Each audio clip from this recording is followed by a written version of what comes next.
And so I'm going to return my for loop now. So we have all our flowers in place. Cool. Cool. I might just reduce their size as well. So if you want to draw a flower that's completely different, you can also do that.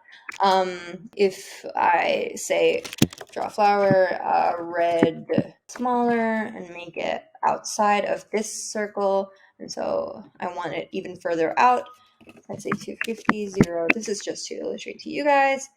There we go, and now we have the new flowers. If we want to change the number of petals within each flowers, we can also do that too.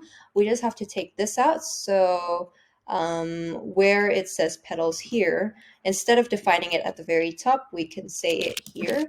So petals, and then I'm going to remove this.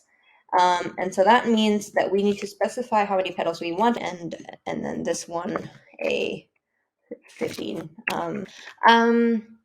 Cool. So every flower is in place now, which is great. They're evenly laid out in the circle.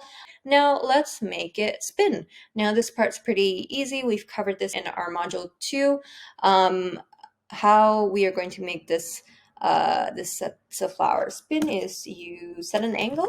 So let angle equal 0 as a global variable. You put in the rotate angle, and then at the bottom of the draw function, I'm going to say angle equals angle plus 1. So that should give us, oh, that's super fast. So I'm going to make this 0.2 just to make it slower. And yay, there we go. Now we have our spinning flowers. And yeah, that's it. That's the very simple walkthrough. Just again, this exercise was just to show you guys, to introduce you guys to the concept of a for loop. Something that you can use to generate or to execute something multiple times. And then we covered how you can turn an object into its own function, nested for loops as well, kind of like what we've just done now. And then just an application of how to use some of the transformations in like a really simple 2D way. And I encourage you guys to put your own fun twists into this sketch. So what other sorts of objects, what else can you make into its own function?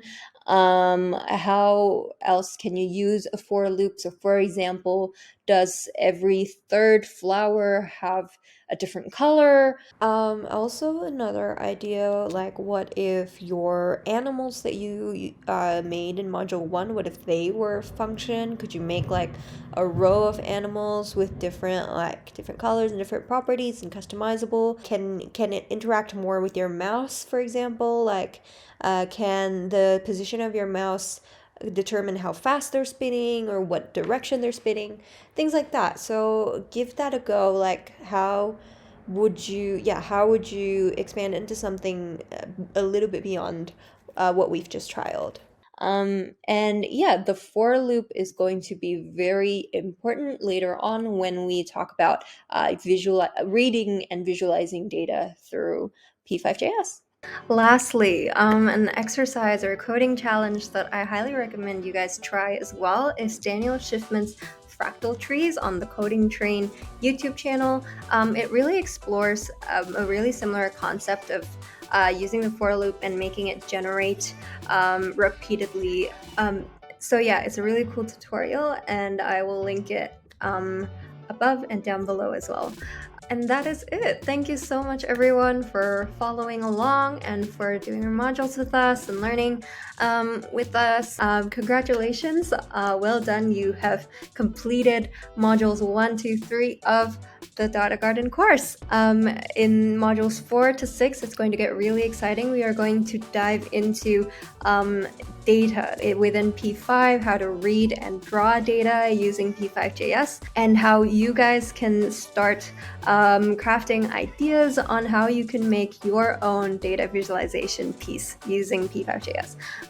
So that's going to be really exciting. I hope you stay tuned and follow along with us. If you need any help, of course, be sure to join our our Discord, and we can help you and bounce off feedback and troubleshoot together there.